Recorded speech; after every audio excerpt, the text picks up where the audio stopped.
Hi, it's Sandy Parker, and welcome to Crafting for Almost Everyone. Today, another snotty nose, but I'm still powering through. We're going to be showing you how to use a guillotine paper trimmer. There are a lot of different tips that you need for this, and I hope you'll stay tuned. So if you bought a guillotine paper trimmer, they come in all shapes and sizes. This is a Fisker's and it's a smaller version. You can get great big versions, and I have a great big one.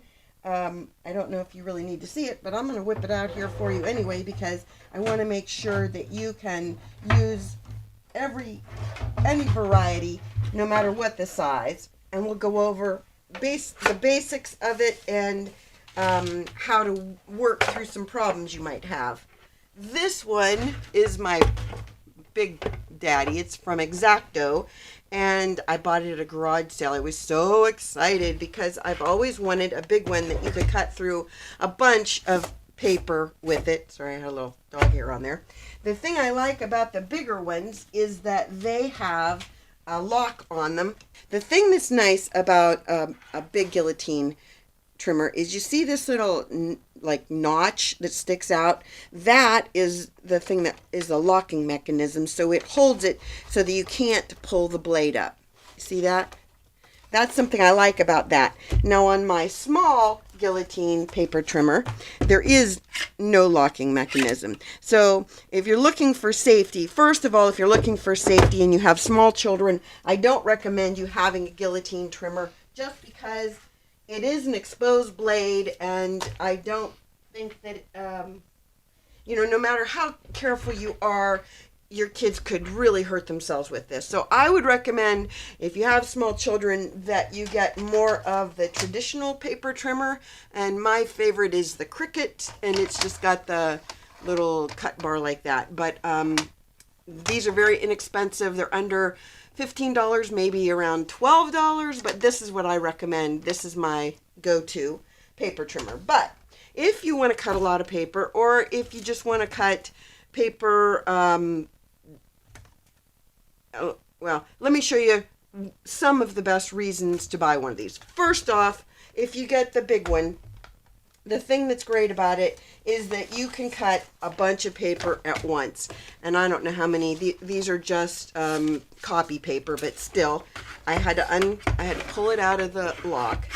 There's always going to be this little piece. I don't know if you can see. I can stick my finger under this. This is basically your guide bar.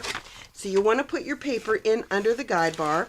You want to put it all the way to the top. It's butting against the top here.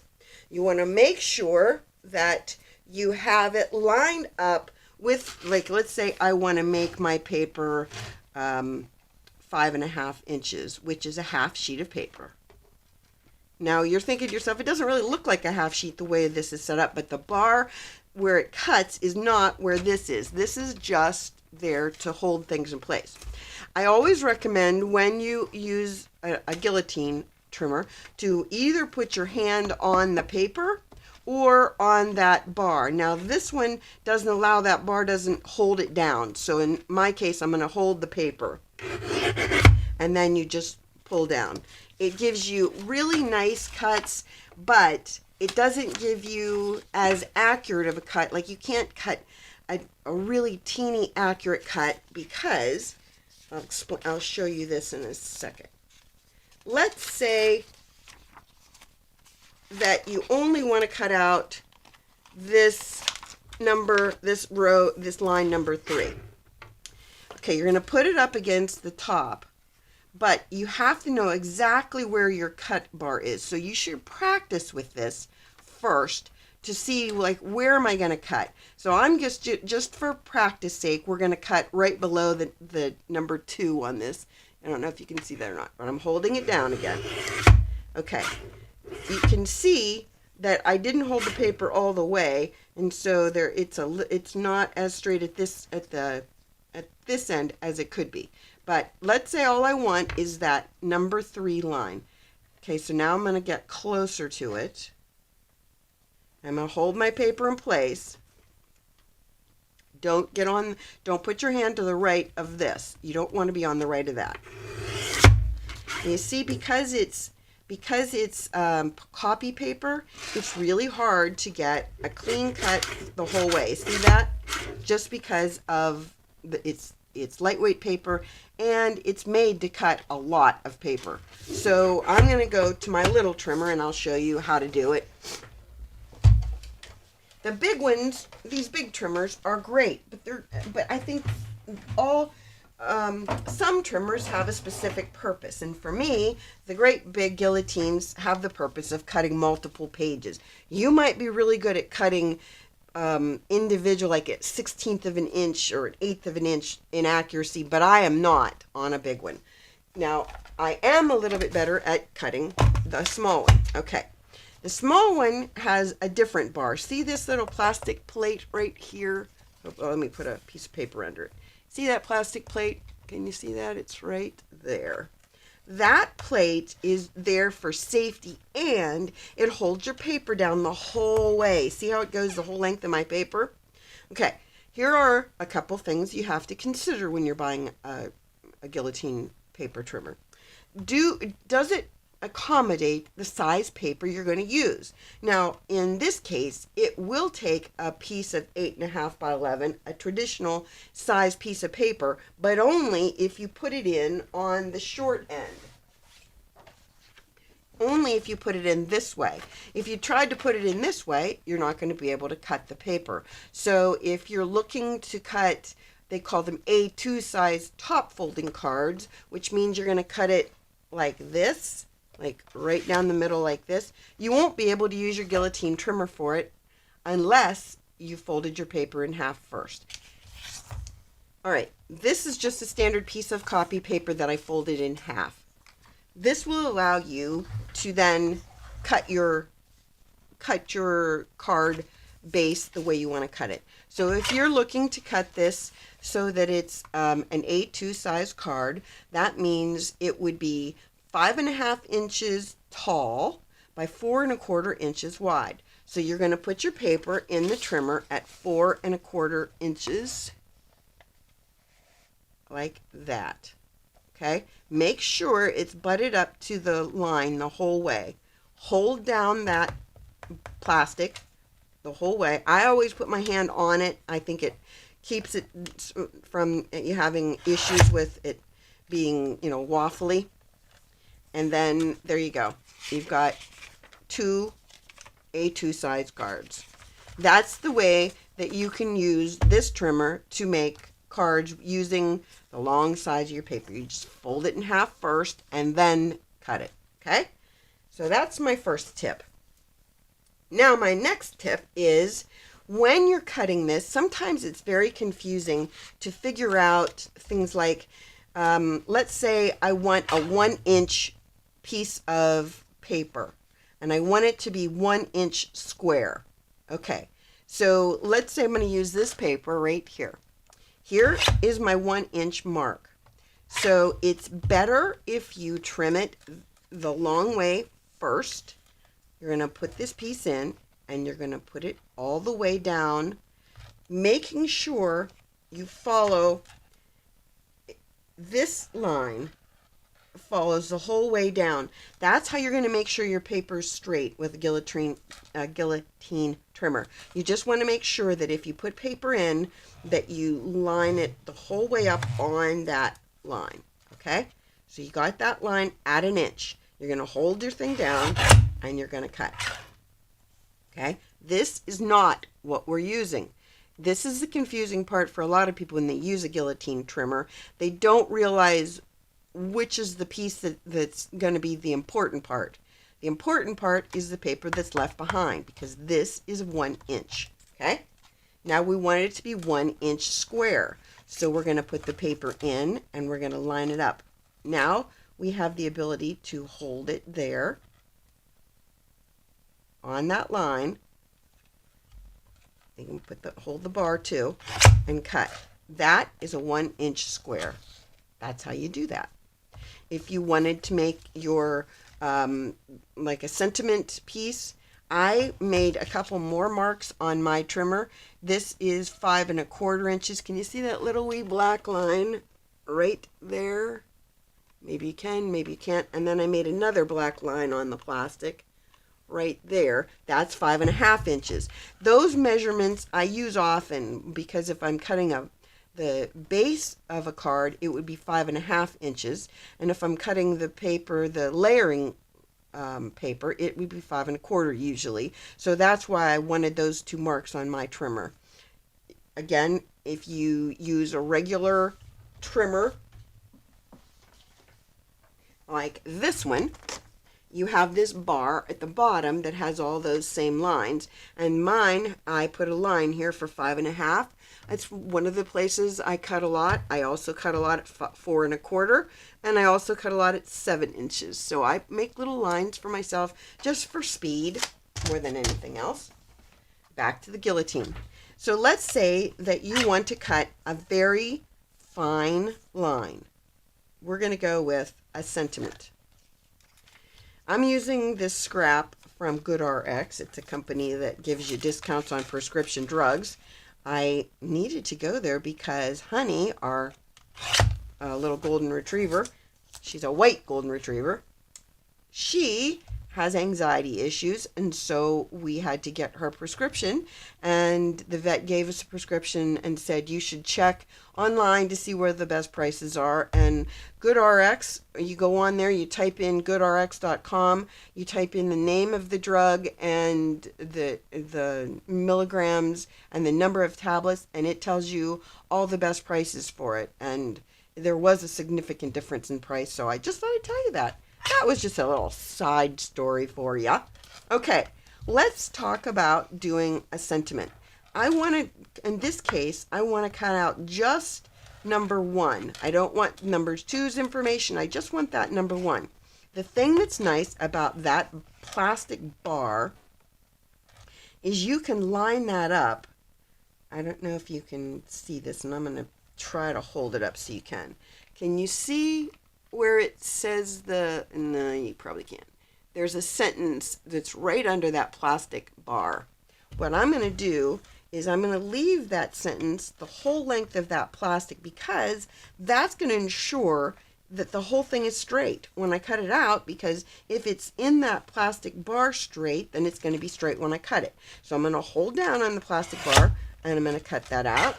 Then I'm going to turn it around. I'm going to do the exact same thing.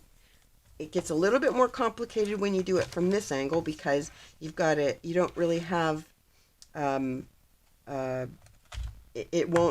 doesn't butt up against anything right there. So you have to kind of be careful that you don't put it too far up, because otherwise you'll go above where the blade cuts and you'll just kind of waffle your paper instead of cutting it. And again, I put it under that plastic piece. Can you see the words right under the plastic bar? This time you're really relying on that plastic bar to hold it in place. And you cut it. This should make it so that the top and the bottom are the exact same width from your sentiment. I really like doing that when I have a sentiment because it makes sure it's straight and it gives me the exact same border on the top and the bottom. Hopefully you can see that.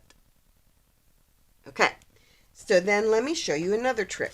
Let's say, and I did this one on purpose, when I stamped this, I stamped it on an angle. Can you see that it's not stamped straight? Hopefully you can. So what I'm going to do, I'm going to cut out part of this so we don't have a super long strip. Okay. What you want to do, if you have something where you cut it on an angle, what you're going to want to do is put it again so that it's straight under that plastic. You don't care about if your paper's straight. You only care that your sentiment is straight under there. Hopefully, I don't know what angle to turn that at so you can see it better. Can you see the sentiment? Maybe there? Okay.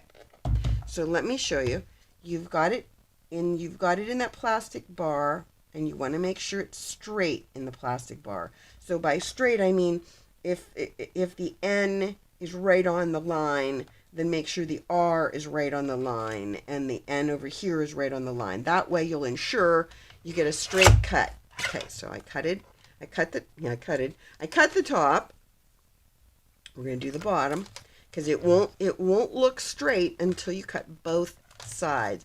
This is another thing that's tricky about a guillotine trimmer, is sometimes when you have little paper like that, you get it kind of stuck. The way you can work around that is you can put some washi tape on either end. I'll show you that in a sec. Let me grab some so you can see that in action. Here's what I'm going to use. This is cheap from the dollar store washi tape. I'm going to rip off a pretty decent sized chunk because, you know, I've got 5,000 feet for $1, so I'm okay with that. And then I'm going to take that piece back out because it's in there forever. Okay. What I'm going to do is I'm just going to put some washi tape under the end of my sentiment.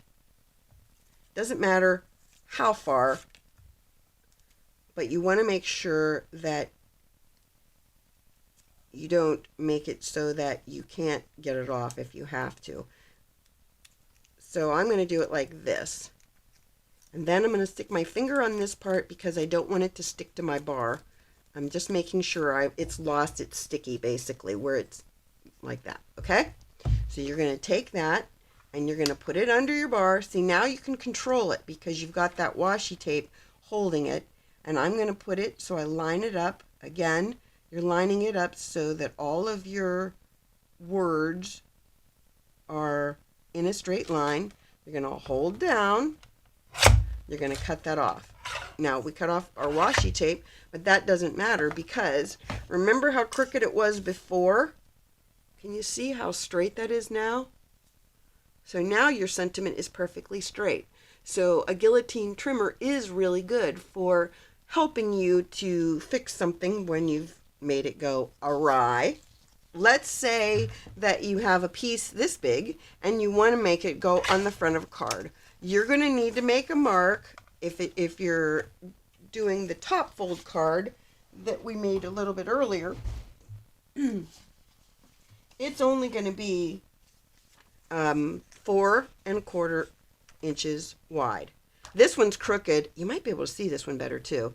Okay, so let me show you how to center this. First, we're going to center it, and then we're going to make it so it's straight, because you can definitely see this isn't straight. Maybe better than the other one.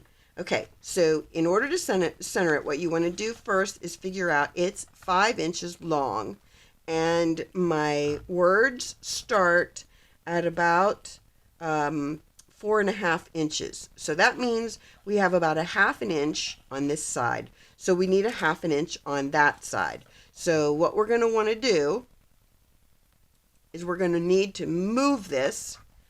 It's at 5 inches. And let's see. Right now it's, if we go to the very end of the sentiment, it's at 3½. So in order to make this straight, we're going to go to 4 inches. Or not straight, centered. Okay?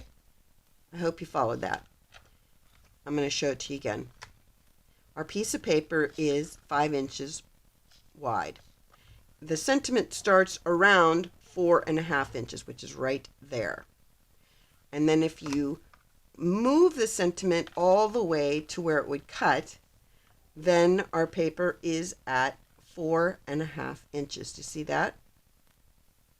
So in order to make this have a 1/2 inch border to the right, like, because that's what we need, we're going to, it was 3½, we're going to move it to 4 inches,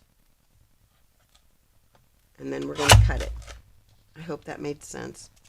And so it should be pretty centered. Now let's make it straight. So we're going to put a little bit of washi tape on the end, just so we have a way to make sure that we can hold on to it. And then I turn it the wrong way. I want my washi tape to be up and down, not side to side. Okay, so you're going to put your paper in, and I'm using the washi tape just to move it around. Sometimes you need it, sometimes you don't. I always like to err on the side of having it rather than not. That looks straight to me. Okay, holding it down again. And you're going to cut it, and I pushed it too far up to the top. But that made my sentiment straight. Remember how it was all off kilter? And at the very last minute I pushed it a little too high, so the T's still there, but it's pretty close to not being there. That's how you do that. And let's see. Oh, let me tell you one other thing, and then I think I'm good. When you are doing anything with a ruler or a paper trimmer, it's always good if you count the dashes between in 1 inch. So in the bottom you can count those, and there are 16 of those if you count each one of these little dashes. On the top there are 8 between the 5 and the 4. So what that means is these are 1/8 of an inch and these are 1/16 of an inch. So let's say that we want to cut this 2 3/8 inch. Here's how you do it. Remember, these are 8ths. Go 2, 1, 2, 3, 4, 5, 6, 7, 8. You see that? So if you're going to go to 2 3/8, you count 2, 1, 2, 3. That is 2 3/8. Let's say you're going to do 3 5/16. You go down here. Remember, the bottom you count between the 3 and the 4. These are in 16ths. So if you want 3 5/16, there's the 3, and there's 1, 2, 3, 4, and then right there is the 5th one. They're really close together. So that's the 5th one. So if you wanted paper that was 3 5/16, that's how you would do it. They also make bigger marks for you. This would make it in quarters. See that taller one right there? That taller one is a quarter. So you say 3 1, 2, 3/4. Or the really taller one is a 1/2 inch. So this is 3 1/4, 3 1/2, 3 3/4, or 4. So hopefully that helped you decide or learn how to use your guillotine trimmer. I like my guillotine trimmer. I don't use it as much as I do my standard paper trimmer, just because I like the ease and convenience of being able to cut on my regular paper trimmer. I did do a paper trimming video with that one, and I'll link that up there somewhere so that you can see it if you're interested in watching how to use my Cricut paper trimmer. That's just a basic paper trimmer. Those are the only kinds I have. And hopefully this gave you some ideas. If you wanted to, I was looking for feedback on this. I was going to do a video where I talk about rulers, paper trimmers, and scoreboards in terms of how do you figure out what each dash means, or how do you get to a certain measurement. If you're interested in that, please leave that in the comments below so I know if there's some interest in me doing a video on how do you do measurements, basically. I'd be glad to do that. So in the meantime, this is the Guillotine trimmer. I hope that you enjoyed this, that you give it a thumbs up and subscribe. Please tell your friends about me on social media because you know I love that. And thanks so much for watching. Bye-bye.